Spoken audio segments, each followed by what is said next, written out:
go. Oh yes! And national speed limit. I mean, that was that was pretty quick. That was pretty quick for a yellow submarine, you know. Hey guys, welcome back to my channel. I hope you're all well. The little Audi A1 Sportback has unfortunately gone back to Audi UK. I didn't get to shoot too much content with that car because I've spent most of the past week in bed, not very well at all. I thought I'd introduce you to a car that has replaced the little A1 Sportback. A car that is in a very discreet colour. Or not. Vegas yellow. This car behind me is the brand new Audi SQ2, a model that I had to actually research myself. Obviously I'm familiar with the Q2, it's been around for a while now, but the SQ2 is a full S model version of the Q2. So this one has a 2-litre 4-cylinder turbocharged engine with just under 300 brake horsepower, and in fact it will do 0 to 60 in 4.8 seconds. It's got a quattro all-wheel drive system, so fundamentally, power-wise, setup-wise, it's very similar to Audi S3 or a Golf R. So I'm hoping that it's going to have some of their characteristics in a slightly more practical, higher platform version of that car. To me, it's going to be an interesting car to run. I've got this car for a number of weeks, in fact, so I'm going to have some time to get used to it. I'm going to have some time to do some videos to questions and stuff that you guys throw at me, and I'm going to have some time to try and understand it a bit more, because obviously I'm not the biggest SUV fan, but I have found out recently with cars like the X3 M40i, the brilliant Alfa Romeo Stelvio Quadrifoglio, that SUVs can be fun. And that's not to mention pretty much all of the Porsche lineup, the Macans and the Cayennes. The SQ2 in the UK retails at £37,000 on the road. This particular one, being a UK press car, retails at £44,500. And there's actually 18 individual options spec'd on this car. I'm not going to go through all of them, but we're going to have a look through the ones that stand out to me and probably the most expensive options that are fitted to this car. The first option that's very obvious is the £575 Vegas yellow paintwork. I had a Audi R8 Spider in Australia this time last year that was in Vegas yellow, and it looked amazing, especially in the sunshine. And I think elaborate colours like this really suit sports and supercars these days, but not sure they suit SUVs. But I'll let you guys be the judge of that. Let me know what you think of the paintwork and whether it does suit a fairly boxy SUV.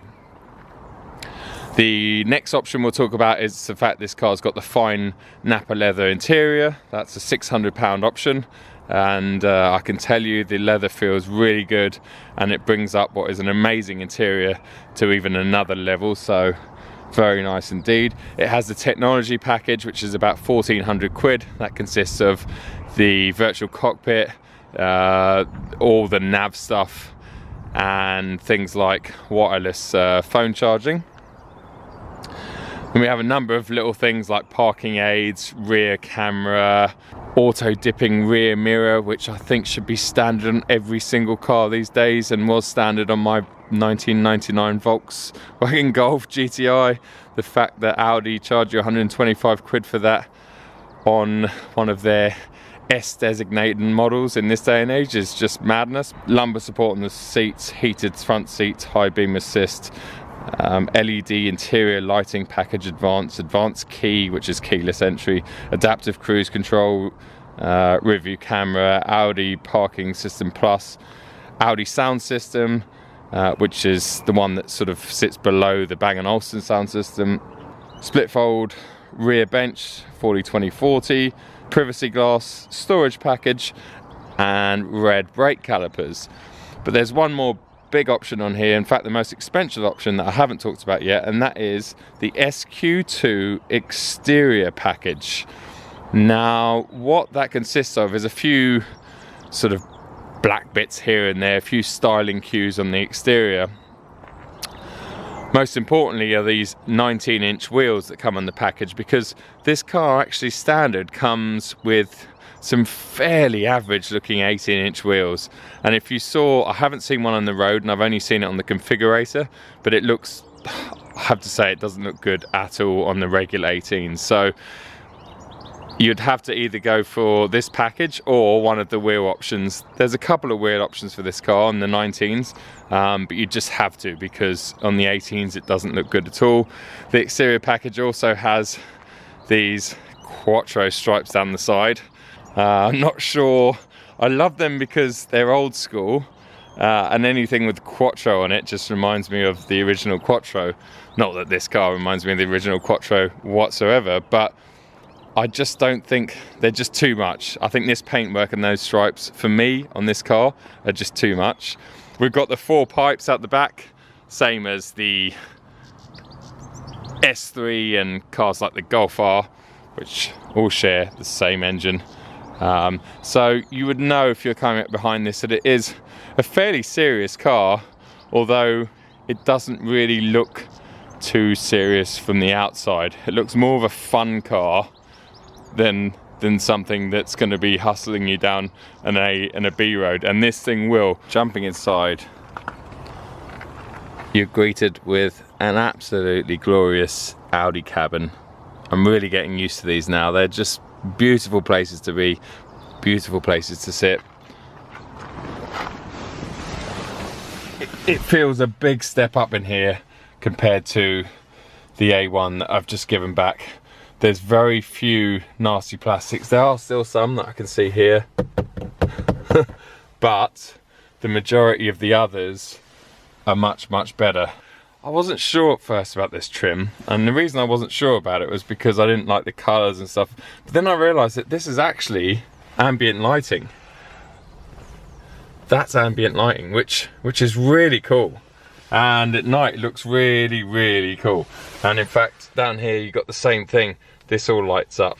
Down here we've got the sort of traditional MMI controls. In fact, this cabin is very similar to the current RS4 and RS5 cabin, and in my opinion it's the best layout that they do.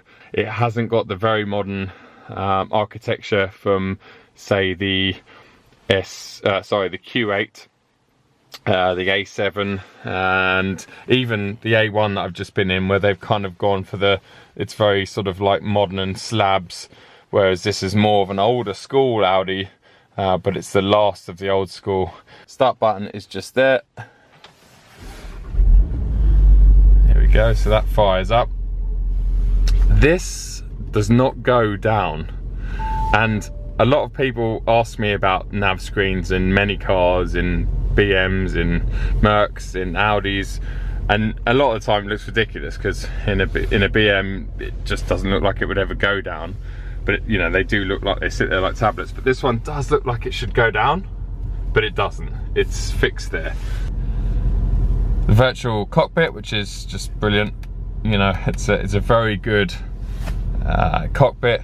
It's very, to me, this is again better than the one that was in the A1. It's a lot clearer. The instruments are a lot clearer, because the problem I find with a lot of digital cockpits, or digital dashboards as they are now in most cars, I find that although they're fancy, there's something to talk about down the pub, I find that in reality they don't work as well as a traditional analog set of dials. Okay, yes, everything else on there is brilliant. It's a bit like when phones started to change away from analog phones to touchscreen phones. Yeah, they were cool and they had all these functions, but as an actual phone they were a pain in the arse to begin with. You couldn't message, you couldn't do, and it's kind of similar to modern dashboards. You know, what I really want to know here is, you know, is my RPM and my speed, and I think this one does a very good job at displaying that nice and clearly. and everything else is in the middle, and you can select what you want in the middle there. But yeah, virtual cockpit's cool, but obviously I always say head-up display, which this car doesn't have, and I don't think you can actually get on the Q2. Is head-up display is the future. There's no doubting it. You know, why do you need to be looking down here when you should be and can be looking at the windscreen? Everything else is typically Audi. You've got a nice flat bottom wheel, which I believe is standard in this car. Yes, something is standard. You've obviously got the paddles for the 7-speed S-tronic gearbox. We've got the slightly awkward volume control, which is not bad in this car, because when you're in drive you can actually access it, and obviously you've got it on the steering wheel anyway. But in the A1 Sportback that I just had, it was really hard to get to because the manual box, you know, if you're in first or third, you couldn't get to that button, because obviously these cars are designed for left-hand drive markets predominantly. So when you get a right-hand drive setup like this one, it does throw a few things like that askew. Drinks holders are there.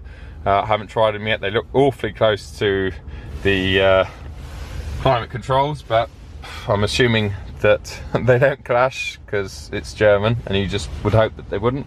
And in the back, yeah, the back looks all right. They look like pretty small seats, but there's some legroom going on there. Driving position is not bad at all. I've got a nice commanding view. I don't feel too high, but at the same time I feel higher than I do in a normal regular hatchback, which makes sense. I think the next thing to do is take this car out for a drive. So I'm going to swap to my GoPros. Cheers guys.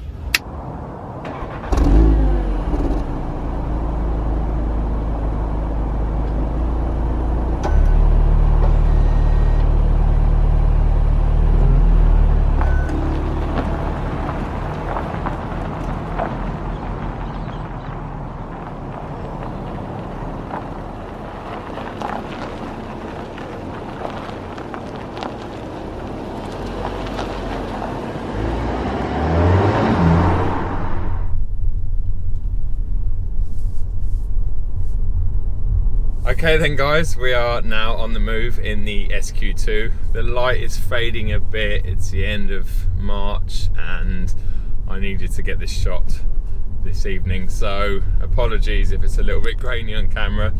Before we start the actual drive, I just want to say a big shout out to Control and Shift, which is my new brand that I started with my best mate John. If you haven't seen that video already, I'll link it below.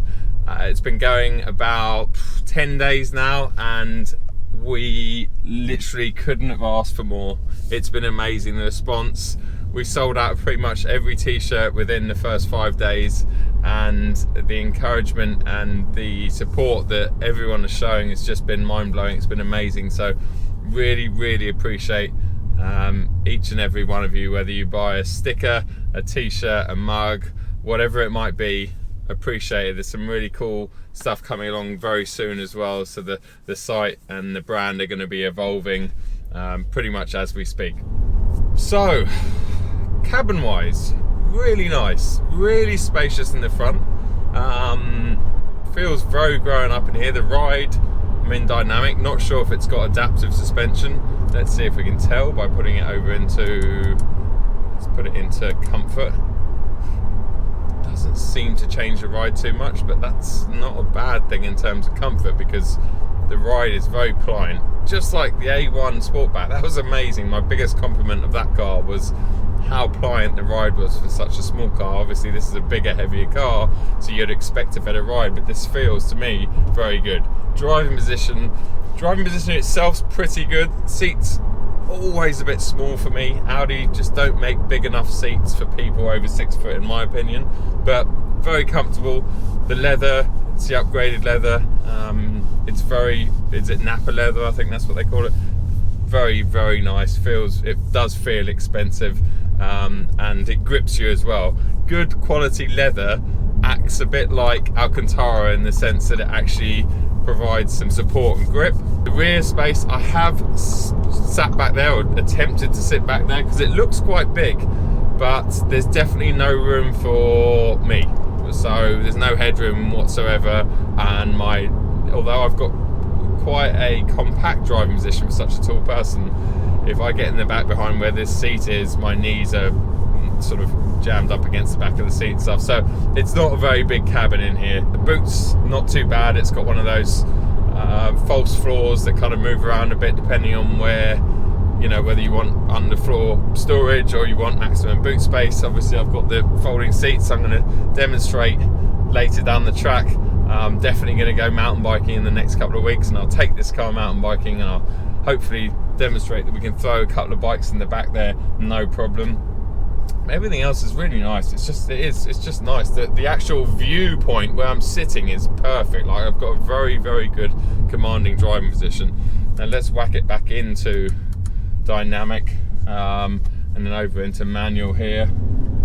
So gear changes are really fast. Let's see how the Quattro system feels through here. Oh, Jesus.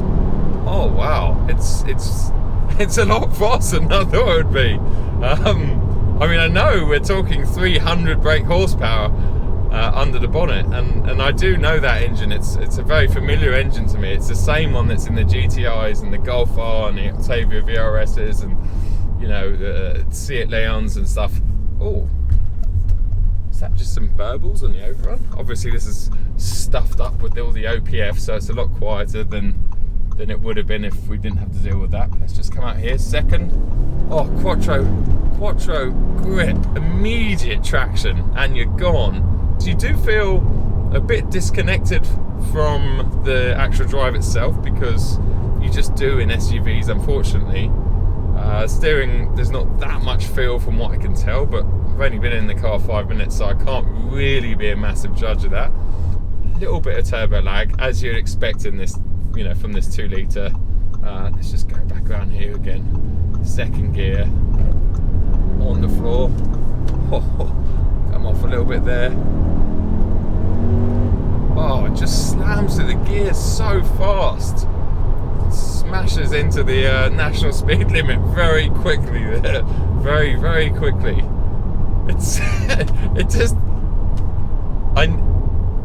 I knew that this car was going to be pretty fast because of what's under the bonnet, but when you look at it in the outside, it just looks very heavy, and to me it doesn't look sporty. It just looks too chunky and a bit too fat, but I'm sure, as we talked about, this colour doesn't do it any favours. Let's just come up. What are all these people doing? Right, let's go down. Let's just... Oh yes! Wow, the gear changes are fast. Wow, this is definitely quicker than that Golf GTI TCR I was in.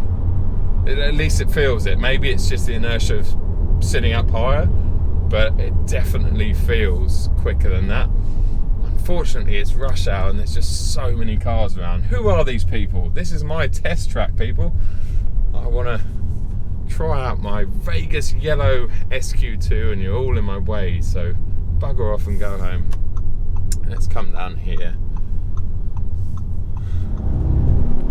Maybe there's a little bit of fake sound going through the cabin then, because I know the Golf R's got that sort of 5-cylinder rumble that goes around the cabin, which doesn't make any sense because it's a 4-cylinder, but kind of works and nobody really cares about it too much. But this sounds a bit like it's got some of that sort of fakery in there. Yeah, you can hear that kind of that warble of a 5-cylinder. Yeah, it might be fake, I don't know, but anyway, it's not offensive. Even if it is fake, it's definitely not offensive. Right, we'll come out of here. There's a nice little, it'll be busy again, there's a nice little switchback we can do, hopefully just pushing the front end a little bit. Yeah, there's definitely some overrun pops, just a couple, as you come off. Let's just put that into a bit of a sportier mode. Yeah, it's like Piccadilly Circus down here. And then we'll try a launch control, and then we'll call it a night.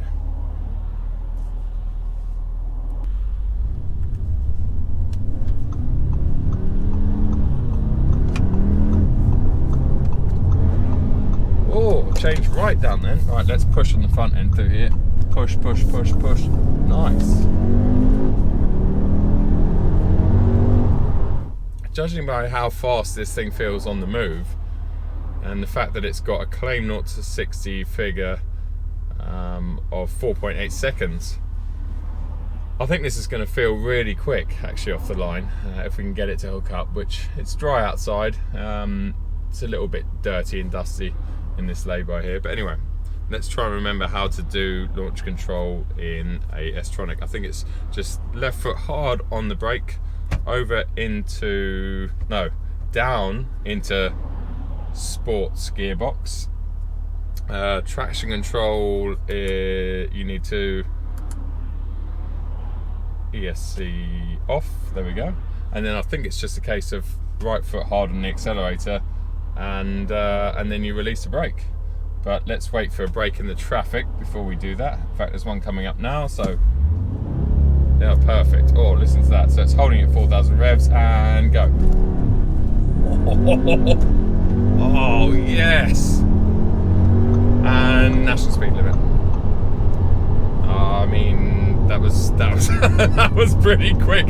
That was pretty quick for a yellow submarine, you know. Wow, really impressed. Really impressed.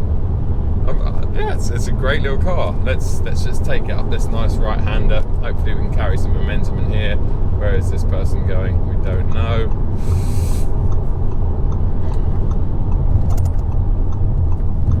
Once again, way too much traffic.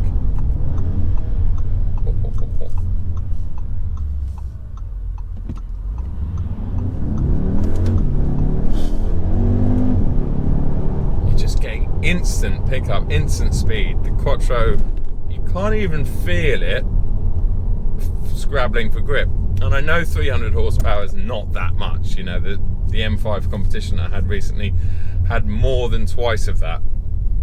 But still, it's impressive the way it just finds just grip and just goes. It just goes. It's so efficient in that sense. It's like, let's go.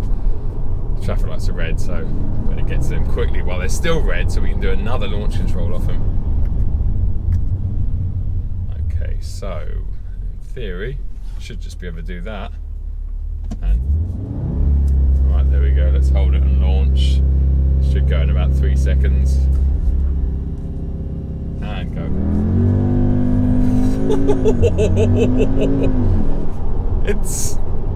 It really like slips the clutch a little bit and then just fires it. Really impressive launch control. I can see no problem 4.8 seconds. I mean, I'm sure magazines have tested it closer to 4.5. It's a bit worrying really that this thing on average is probably quicker to 60 miles an hour than my M2 competition. But then, as I say to so many people, the M2 competition is not about the M2 or the M2 competition. It's not about straight line speed. If you want value for money, straight line speed in the BMW range, go and buy an M140 or even an M135, because they are so fast in a straight line, and for the money, it's just, you know, it's ridiculous. But just I was just using that as a gauge. Yeah, 4.8. Yeah, you know, it's you wouldn't look at this as a bystander, this car, and go, yeah, that thing's sub 5 second 0 to 60 car. You just wouldn't, unless you really knew your cars and you knew what an SQ2 was. And I didn't until a couple of weeks ago when Audi very kindly reached out and said, would you like an SQ2? And I was like, well, what's an SQ2?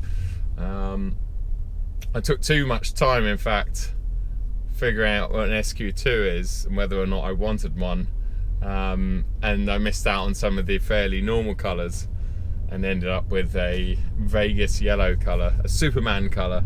But yeah, I don't know. I'm sure I'll grow to like it. The Sonoma green on the RS4 that I had at the end of last year, I mean, I fell in love with that colour, but that, you know, that wasn't quite as leery as this Vegas yellow. But anyway, gonna cut it there, guys. because this is just the first drive video, I'm still feeling really under the weather actually. This is the most energy and exercise I've done in about a week's time, and yeah, I need to go and chill out and have a nice evening. Gonna go and have dinner with my lovely parents in London, so looking forward to that, and yeah, looking forward to the next video. I'll see you guys then. Take it easy. Thank you very much. Controlandshift.com, don't forget.